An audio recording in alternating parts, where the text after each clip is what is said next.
संयुक्त राष्ट्र विकास कार्यक्रम ने आकांक्षी जिला योजना की सराहना की। रिपोर्ट में योजना को विकास के लिए सफल मॉडल बताया।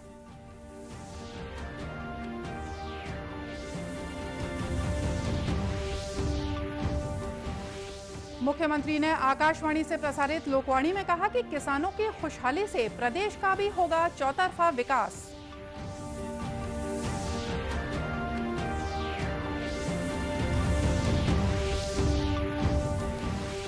गरियाबंद जिले में बीती रात हुई सड़क दुर्घटना में 5 महिलाओं की मौत, 6 अन्य लोग घायल।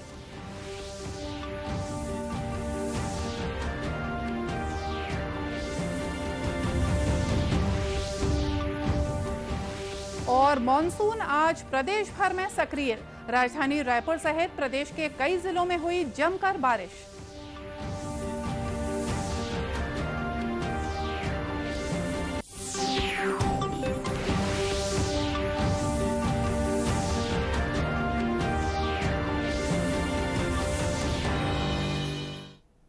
नमस्कार, आप देख रहे हैं दूरदर्शन समाचार। मैं हूं मोनिका शर्मा और आइए अब देखते हैं समाचार विस्तार से। संयुक्त राष्ट्र विकास कार्यक्रम यूएनडीपी ने प्रधानमंत्री की आकांक्षी जिला योजना को सराहा है। यूएनडीपी ने अपनी रिपोर्ट में इस योजना को विकास के लिए सफल मॉडल बताया है। यूएनडीपी के भारतीय प्रतिनिधि शोको नोडा ने नीति आयोग को सौंपी अपनी रिपोर्ट में कहा है कि उपेक्षित और माओवाद प्रभावित जिलों में आकांक्षी जिला कार्यक्रम के तहत 3 सालों में अच्छा विकास हुआ है। रिपोर्ट में बस्तर संभाग में मलेरिया मुक्त अभियान की भी सराहना की गई है। रिपोर्ट में कहा है कि आकांक्षी जिलों बीजापुर और दंतेवाड़ा में इस अभियान के अच्छे नतीजे सामने आए हैं। मलेरिया मुक्त बस्तर अभियान के असर से बीजापुर जिले में मलेरिया के मामलों में 71% और दंतेवाड़ा में 54% की कमी आई है। इस अभियान के बारे में नीति आयोग के सीईओ अमिताभ कांत ने कहा कि सर्वोच्च स्तर पर कार्यक्रम की निगरानी की वजह से अभियान को अद्भुत सफलता मिली है।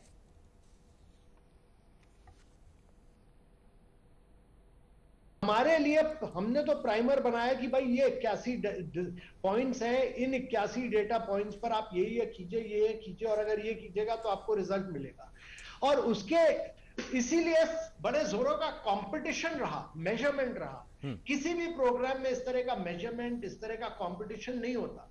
और इसके अलावा आपने क्या किया कि जो अच्छी प्रैक्टिसेस है एक जिले की, उसको हमने दूसरे जिले में इंप्लीमेंट कराया। और कई डिस्ट्रिक्ट जो बिहार और झारखंड में बड़े left wing extremist affected districts हैं, और इन सब में जो इंप्रूवमेंट हुआ है उससे करीब भारत के करीब 21% जनसंख्या पे बहुत महत्वपूर्ण इंपैक्ट आया है। और यही मेरा विचार है कि इसमें हम लोगों ने सबको इन्वॉल्व किया, सबको बड़े क्लोज कोऑर्डिनेशन किया, पंचायत के साथ, कम्युनिटी लीडर्स के साथ, डेवलपमेंट पार्टनर्स के साथ, सबको मिलाकर हम लोगों ने ये डेवलपमेंट किया है।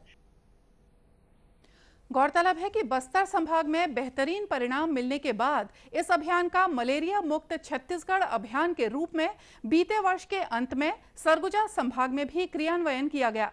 राष्ट्रीय स्वास्थ्य मिशन और राज्य सरकार के द्वारा चलाए गए इन विशेष अभियानों से दोनों संभागों में मलेरिया के प्रकरणों में लगातार कमी भी आई है। प्रधानमंत्री नरेंद्र मोदी ने भविष्य में महामारियों को रोकने के लिए वैश्विक एकता, नेतृत्व और एकजुटता का आह्वान किया है। साथ ही लोकतांत्रिक और पारदर्शी समाजों की विशेष जिम्मेदारी पर भी जोर दिया है।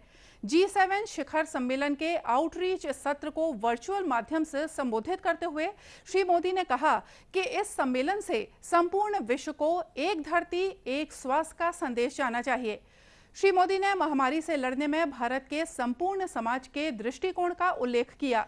प्रधानमंत्री ने कोरोना संक्रमितों के संपर्कों का पता लगाने और टीकाकरण प्रबंधन में भारत ने डिजिटल माध्यमों के सफल उपयोग की चर्चा भी की।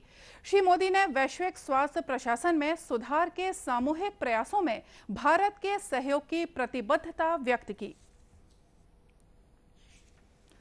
देश में कोरोना महामारी से स्वस्थ होने की दर लगातार बढ़ रही है। बीते एक सप्ताह से मामलों की संख्या 1 लाख से कम रही है। केंद्रीय स्वास्थ्य मंत्रालय के अनुसार देश में अब तक 2 करोड़ 80 लाख से ज्यादा लोग कोरोना से ठीक हो चुके हैं। इस समय देश में कोरोना से स्वस्थ होने की दर बढ़कर 95.26% हो गई है। वहीं सक्रिय मरीजों की संख्या केवल 3.4% रह गई है। इधर छत्तीसगढ़ में कल 12 जून को कोरोना के 813 नए संक्रमित मरीज मिले हैं। प्रदेश में अब तक 9,86,000 से ज्यादा कोरोना संक्रमित मरीज पाए गए हैं। वहीं 9,58,000 से ज्यादा मरीज स्वस्थ हो चुके हैं। वर्तमान में 15,000 से ज्यादा मरीजों का विभिन्न अस्पतालों और होम आइसोलेशन में इलाज चल रहा है। वहीं कल 11 लोगों की कोरोना से मौत भी हुई है। इस बीच देश में अब तक 25 करोड़ 31 लाख से ज्यादा लोगों को कोरोना के टीके लगाए जा चुके हैं। कल करीब 35 लाख लोगों को टीका लगाया गया है। इनमें से 31 लाख लोगों को कोरोना वैक्सीन की पहली डोज लगाई गई। वहीं करीब 4 लाख लोगों को दूसरा डोज लगाया गया है। केंद्रीय स्वास्थ्य मंत्रालय ने कहा है कि 18 से 44 आयु समूह के 4 करोड़ से ज्यादा लोगों को कोरोना के टीके लगाए जा चुके हैं। मंत्रालय ने बताया है कि अब तक लगभग 20 करोड़ 50 लाख लोगों को कोरोना की पहली वैक्सीन दी गई है, जबकि 4 करोड़ 82 लाख से ज्यादा लोगों को वैक्सीन की दोनों डोज दी जा चुकी हैं। मुख्यमंत्री भूपेश बघेल ने कहा है कि छत्तीसगढ़ किसानों का और खेती किसानी का राज्य है। उन्होंने कहा कि किसानों के खुशहाल होने से प्रदेश भी चौतरफा विकास करेगा। आज आकाशवाणी से प्रसारित होने वाले लोकवाणी कार्यक्रम की 18वीं कड़ी में उन्होंने कहा कि राजीव गांधी किसान न्याय योजना से किसानों की आय बढ़ेगी और वे आर्थिक रूप से सक्षम भी बनेंगे। उन्होंने कहा कि राज्य सरकार की नीतियों के फलस्वरूप प्रदेश में लोगों ने खेती में निवेश भी बढ़ाया है। उन्होंने बताया कि बीते 2 वर्षों में किसानों की संख्या 5.5 लाख बढ़ गई है। 18 के बाद से हर साल धान बेचने वाले पंजीकृत किसानों की संख्या और खेती का रकबा बढ़ता गया। निश्चित तौर पर जितना अधिक धान समर्थन मूल्य पर खरीदा जाएगा उतना अधिक भुगतान करना पड़ेगा। इसके साथ ही हमने गन्ना और मक्का के किसानों को भी भुगतान किया। जब किसान भाइयों ने यह देखा कि उन्हें हमारी सरकार का मजबूत समर्थन और सहयोग प्राप्त है तो उन्होंने खेती में निवेश भी बढ़ाया है। हमें यह देखकर बहुत संतोष होता है कि विगत 2 वर्षों में प्रदेश में किसानों की संख्या 5,05,000 बढ़ी है। कई प्रदेशों में लोग जब खेती छोड़कर अन्य काम धंधा अपना रहे हैं तब हमारे यहाँ किसानों की संख्या बढ़ना बहुत शुभ संकेत है। इसका अर्थ है कि हमारे प्रयास किसानों के घर तक पहुँच रहे हैं। जब से हमारी सरकार आई है तब से आंकड़े देख लीजिए। वर्ष 2017-18 की तुलना में वर्ष 2020-21 में पंजीकृत किसानों की संख्या 15 लाख से बढ़कर 21,52,000। समर्थन मूल्य पर धान बेचने वाले किसानों का प्रतिशत 76.47 से बढ़कर 95.38% हो गई। श्री बघेल ने कहा कि राजीव गांधी किसान न्याय योजना का दायरा भी बढ़ाया गया है।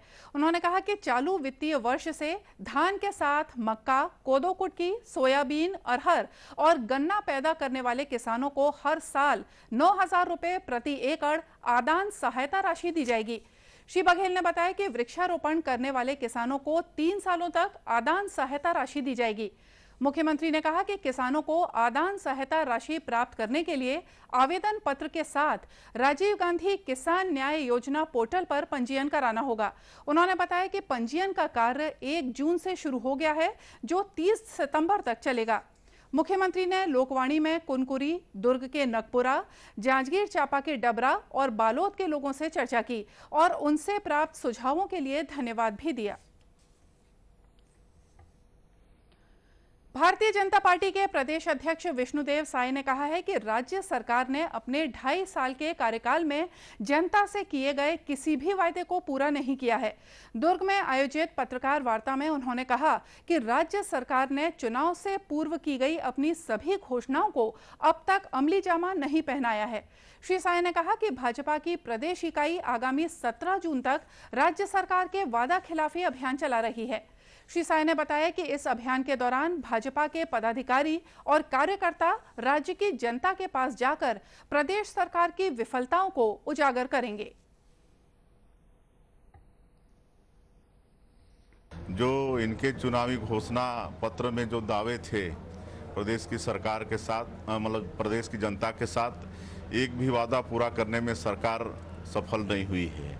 चाहे वो शराबबंदी की बात हो या कर्जा माफ़ी की बात हो या किसानों को धान का कीमत देने की बात हो या बेरोजगारी भत्ता की बात हो या नियमितीकरण की बात हो, एक भी मुद्दे में ये सरकार मतलब अपना वादा पूरा नहीं कर पाई है। इसको भारतीय जनता पार्टी 12 जून आज से लेकर 17 जून तक एक हल्ला बोल महाअभियान के रूप में मतलब कार्यक्रम कर रही है। जनता के बीच हमारे कार्यकर्ता जाने वाले हैं और जनता से पूछेंगे कि छत्तीसगढ़ की सरकार जो आपसे वादा की थी वो पूरा हुई क्या। पत्रकार वार्ता के दौरान भाजपा के दुर्ग जिला अध्यक्ष डॉक्टर शिव कुमार तमेर, महासचिव ललित चंद्राकर के अलावा भाजपा के वरिष्ठ नेता भी मौजूद थे। मुख्यमंत्री भूपेश बघेल ने आज वीडियो कॉन्फ्रेंसिंग के माध्यम से आयोजित कार्यक्रम में रायपुर और गौरेला पेंड्रा मरवाही जिले को 681 करोड़ रुपए के विकास कार्यों की सौगातें दी। मुख्यमंत्री ने कार्यक्रम के दौरान दोनों जिलों में 153 करोड़ रुपए से ज्यादा के 89 कार्यों का लोकार्पण और 528 करोड़ रुपए से ज्यादा के 663 कार्यों का भूमि पूजन किया। मुख्यमंत्री ने कुल 752 विकास कार्यों का लोकार्पण और भूमि पूजन किया। गरियाबंद जिले में बीती रात हुई सड़क दुर्घटना में 5 लोगों की मौत हो गई, जबकि 6 अन्य लोग घायल हो गए हैं।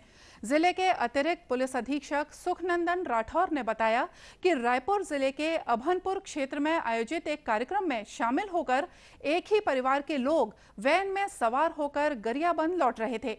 इस दौरान राष्ट्रीय राजमार्ग पर कोपरा के पास वैन अनियंत्रित होकर पेड़ से जा टकराई। अभनपुर से गरियाबंद आ रही एक इको वैन गाड़ी कोपरा के पास एक्सीडेंट हो गई, जिसमें 5 लोगों की मृत्यु हो गई है और 6 लोग जो घायल हुए उनको रायपुर रेफर किया गया है। ये निषाद परिवार के हैं मालगांव के और दशगात्र कार्यक्रम में शामिल होने अभनपुर गए हुए थे। गौरतलब है कि इस हादसे में 5 महिलाओं की मौके पर ही मौत हो गई। वहीं दुर्घटना में घायल 6 अन्य लोगों को उपचार के लिए रायपुर रेफर किया गया है। और अब करते हैं मौसम की बात। मॉनसून आज प्रदेश भर में सक्रिय हो गया है। मॉनसून के असर से राजधानी रायपुर में आज दोपहर बाद जमकर बारिश हुई।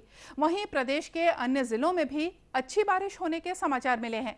मौसम विभाग से मिली जानकारी के अनुसार एक द्रोणिका मध्य पाकिस्तान से बंगाल की उत्तर पश्चिम खाड़ी और पश्चिम बंगाल के आसपास के तटीय क्षेत्रों से होते हुए उत्तरी छत्तीसगढ़ के ऊपर स्थित है, जिसके कारण इन स्थानों में कम दबाव का क्षेत्र बना हुआ है। वहीं एक पूर्व पश्चिम द्रोणिका दक्षिण छत्तीसगढ़ होते हुए कोंकण तक स्थित है, जिसके असर से आगामी 24 घंटों के दौरान प्रदेश के अधिकांश स्थानों पर हल्की से मध्यम बारिश होने और गरज चमक के साथ छींटे पड़ने की संभावना है। प्रदेश में 1-2 स्थानों पर भारी बारिश होने और कुछ स्थानों पर अति भारी बारिश होने की भी संभावना है। वहीं 1-2 स्थानों पर गरज चमक के साथ आकाशीय बिजली गिरने की चेतावनी भी दी गई है। दूरदर्शन केंद्र रायपुर से प्रसारित होने वाले प्रादेशिक समाचार को आप YouTube पर भी देख सकते हैं।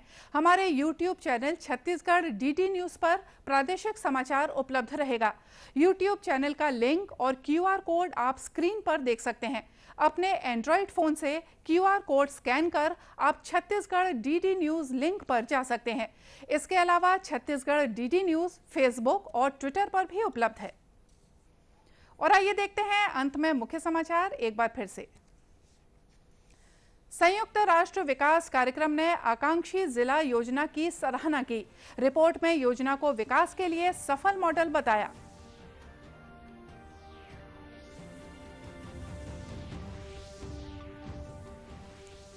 मुख्यमंत्री ने आकाशवाणी से प्रसारित लोकवाणी में कहा कि किसानों की खुशहाली से प्रदेश का भी होगा चौतरफा विकास।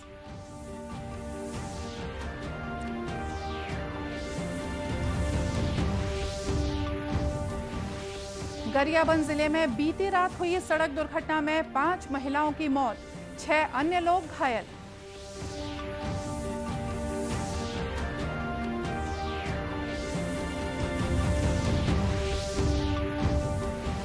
और मॉनसून आज प्रदेश भर में सक्रिय। राजधानी रायपुर सहित प्रदेश के कई जिलों में हुई जमकर बारिश। और चलते चलते आपको याद दिला दें कि कोरोना से बचाव के लिए मास्क और सैनिटाइजर के साथ ही सोशल डिस्टेंसिंग का भी पालन करें। कोरोना को हराना है, मास्क जरूर लगाना है। और इसी के साथ हमको दीजिए इजाजत। नमस्कार।